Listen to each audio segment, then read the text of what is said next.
kedua, forecast itu tergantung dari panjangnya lead time. Lead time, material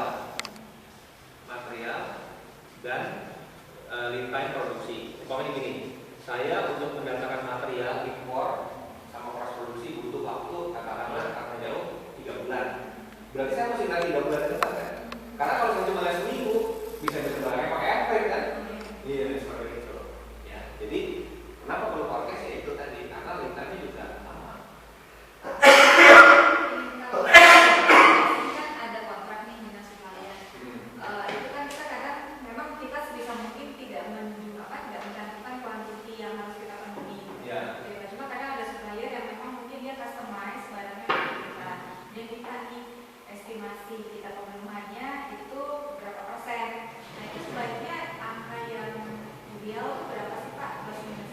Nah itu dapat forecast kan? Ibu beli barang apa tuh ke supplier? Nah itu sih barang kita promosi. beli filter cartridge di apa namanya water filternya sama untuk komunikasi. Itu sih waktu itu namanya seperti itu Pak. Karena emang ada yang customize buat kita. Cuma kan kita balik lagi kalau waktu itu kan motor ngeliatnya kita ada forecast. Cuma tiba-tiba nih musim panasnya lebih panjang otomatis demand-nya juga lebih tinggi gitu kan.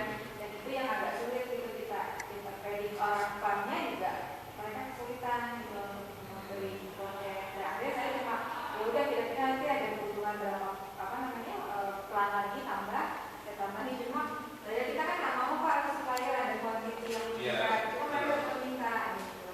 Iya harusnya sih kita minta dari orang salesnya berapa tuh forecast ke depannya walaupun itu musim panas. Ya jadi forecast itu bukan hanya angka, forecast itu ada kuantitatif, ada kualitatif.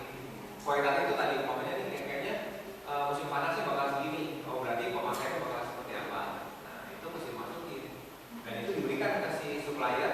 Setelah itu diaudit, direview setiap bulan. Oh forecastnya kemarin salah nih, yang benernya segini gitu. Jadi forecast itu harus ada angkanya plus kira-kira berapa persen salah. Idealnya berapa sih Bapak punya pengalaman nggak? 10% kah plus minus dari quantity yang kita kasih di awal? Iya rata kalau 20% itu bagus. Nanti tinggal direview kan ya bagus banget tuh. Sulit dapat itu sulit. Dan kalau dipaksa itu saya rasa kan sudah terlalu ekstrimnya. Emang saya hebat. Kalau tidak betul ya? Iya kalau ada sumbernya. Dia emang saya hebat kan nggak ada barangnya kan balik saya bilang. Emang saya tukang sulap. Makanya kalau misalkan kerjasama. Jadi kalau ibu yang masih kasih estimasi error segini, ternyata kok errornya lebih besar, ibu review lagi. Ke depan itu pasti Iya. ya. kalau kita di logistik traffic pasti Iya. Oh yang banyak. kita langsung pasti. Tapi minimal kalau udah ada angkanya, orang kan jadi planning kan. Kalau supplier itu udah dikasih angka, dia juga bingung berapa. Ya, jadi kayaknya bingung. Minimal ada angka, terus kira-kira berapa errornya.